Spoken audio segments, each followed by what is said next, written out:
It's time for that video. That video where we start talking about moves the New England Patriots can make after the season, because let's face it, it's week 13.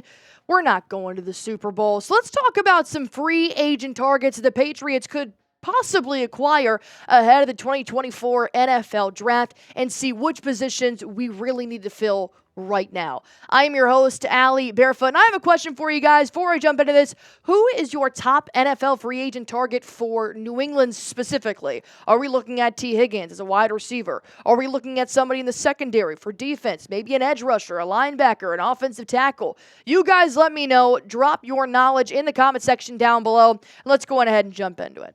For today's video, I'm not going to talk about a wide receiver free agent. I'm going to make a whole separate video for that because there are several wide receivers that can help out Drake May. I'm going to look at other positions here, primarily not skills positions. I'll be looking at offensive tackle, guard, cornerback, and edge rushers because we do need at least some depth in those areas as well. So let's jump into the offensive tackle, which in my opinion is the biggest priority for the Patriots this offseason. My top free agent is Jacksonville Jaguars left tackle Walker Little.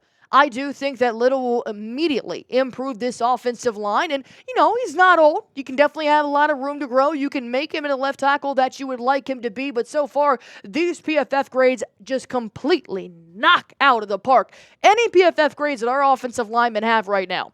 Hell, you could probably combine our PFF grades for our offensive linemen right now, and they still wouldn't even come close.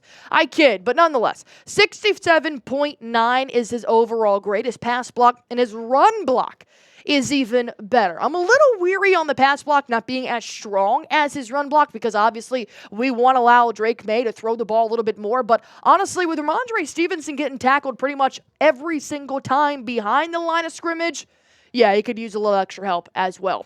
And then here's a thing I really want to touch on. This is Drake May's blind side that we're talking about here. That is extremely important. He has allowed 2 sacks on nearly 300 snaps played. That is massive for a rookie quarterback that will be a second-year player last year that likes to be a little bit mobile. Not really. He doesn't want to be a pocket passer all the time. He definitely can throw on the run like Patrick Mahomes. So you want to be able to avoid that pressure at all costs while letting Drake May do his thing and not just stand in the pocket and wait for it to collapse.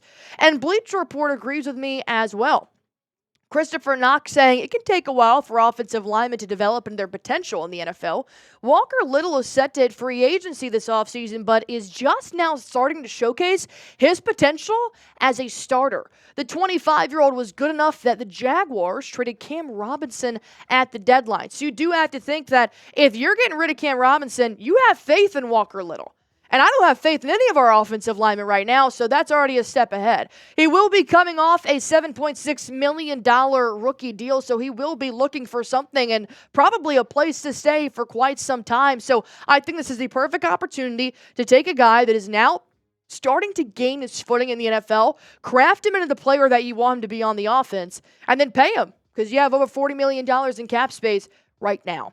But I do have a question for you guys. This will be the pinned comment on today's video. You're about to get hit with a YouTube ad break, so take your time. Tell me why or why not.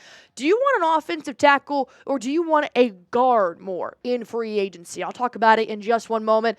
Stick around. You're going to want to hear this.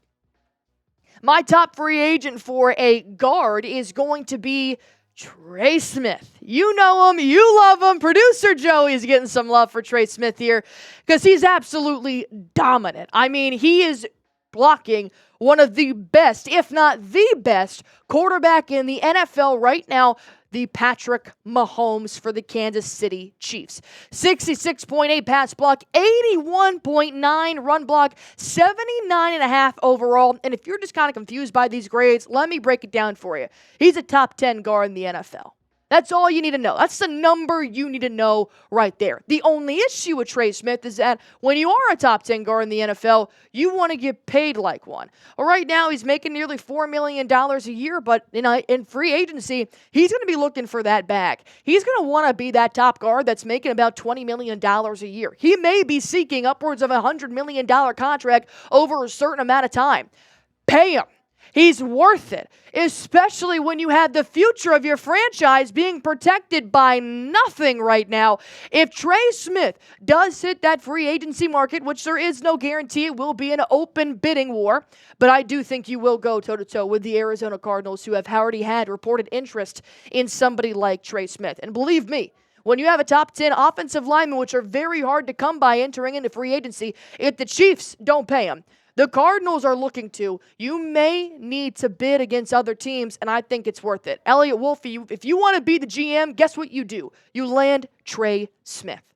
I have two more free agent targets that I want to break down here. I'm going to go to the defensive side of the ball. Remember, I'm not talking about wide receivers. I'm talking about non-skills players that can help the Patriots. Before I do that, let me tell you guys real quick about our sponsor here on Patriots Today. That is PrizePicks. I'm playing it. Producer Joey's playing it. Everybody in America's playing it. Well, at least 10 million people, but that's a lot. It's a lot, right? If you guys want to play, it's super easy. All you guys have to do is just pick more or less on a player's projected stats, and you can win up to 100 times your money with as little as 4 correct picks. That's it. All you do is pick minimum 2 players, maximum 6 players, and that's it. And PrizePicks invented the flex play. So even if all of your hits, all of your picks don't hit, you can still cash out with some money and go home with some change in your pocket. I love flex play, but I'll be honest, I love the power plays. That means that I have to make all of my picks be correct to win my money, but it really just likes to test me. I like to make myself have a little challenge, especially when I only pick more. That's just kind of how I play. I'm a little bit superstitious, so I tend to lean more on the more side because I think life's too short to pick less. So I do have Tyreek Hill to have more than 1 receiving yard, and that's why. They give you tons of discounts like this. So if you think Tyreek Hill will gain 1 yard, you win on Turkey Day. I mean, come on. Pop Douglas to have more than 41.5 receiving yards, and Josh Jacobs to find the end zone to help the Packers win. These are my prize picks. Hey, I will not judge. I won't tell the teacher if you want to copy off of mine or if you want to go ahead and make your own. Download the PrizePicks app. Use promo code CLNS. This will give you $50 instantly when you play your first $5 lineup. Don't even need to win to get that $50 instantly. All you have to do is download the PrizePicks app. Use promo code CLNS. $50 instantly when you play your first $5 lineup. PrizePicks. Run your game. Allie's top target at cornerback, Mr. Paulson Adebo of the New Orleans Saints. I did talk to Saints Now host Trizzy Trey saying, hey, man, I know you got a lot going on. You got a new head coach. You guys are obviously trying to figure out what's going on with your offense. You just got rid of Marshawn Lattimore. What would it look like with Paulson Adebo entering into free agency? And he said, look, the Saints need a cornerback 1 now that Marshawn Lattimore is gone. So the Saints could possibly re-sign him. And he said this is a priority, but it's not their top priority. You also have to take into fact here that he did have a season-ending leg injury that did require surgery. So while this was supposed to be the season for Adebo to prove to New Orleans that he can be a threat in the secondary for this team, he now missed that opportunity, which means the free agent market might be a little bit more open because teams aren't sure what he's done in a longer period of time. You can always sign him to a 1-year deal and have him prove it, but I think Paulson Adebo has done just that in the amount of games that he has played, which is 7 so far. We're about to enter into week 13, guys. 52 tackles, 43 of those being solo. Do you know how many times I have seen the Patriots try to just attempt to tackle a guy and it takes 4 other guys 10 yards downfield to bring him down finally? I just want a guy that can wrap around and bring down to the ground. 3 interceptions and then 10 passes deflected. I can already see it. Christian Gonzalez and Paulson Adebo locking receivers down. You have got to get somebody to pair with Christian Gonzalez. You can re-sign Jonathan Jones, but I just think it's a leadership locker room kind of re-sign.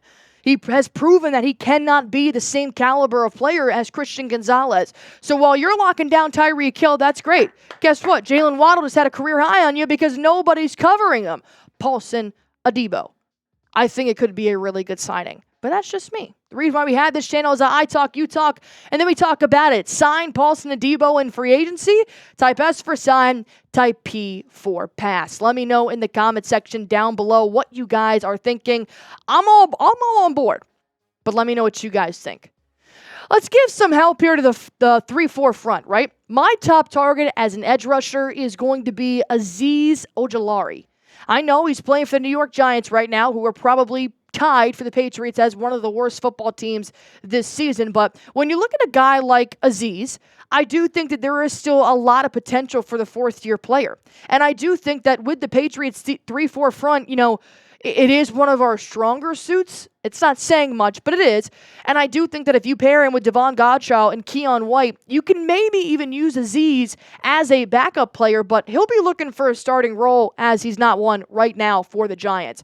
28 tackles, 12 solo tackles, 6 sacks, which we've struggled with all year long. Dietrich Wise Jr. has a team-high 5 sacks right now, and then 5.5 stuffs. So when you're looking at a guy like that, you know what I see? I see potential. I see kind of the same thing here with Walker Little on the other side of the football, that this is a guy that's been in the NFL. He's got some experience, but he's still trying to hone in his craft, and that's where the Patriots could really run with him. And Marshall Green, host of Giants Now by Chat Sports, pointed out that, look, they didn't trade him away at the NFL trade deadline, so it must mean they want to keep him around, right?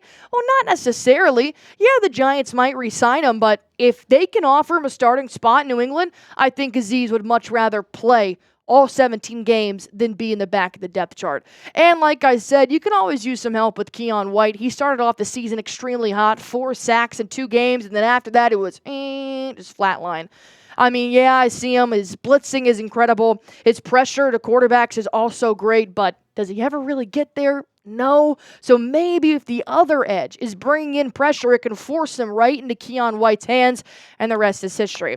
My last question here for you guys is, does New England need to bulk up their defense or their offense more in free agency? Would you rather make more signings on the offensive side of the ball or the defensive side? Type O for offense, type D for defense. If you guys love free things, well, go on ahead and hit that sub button for me. Any news, rumors, or breaking news, we have it right here on Patriots Today by Chat Sports, so subscribe.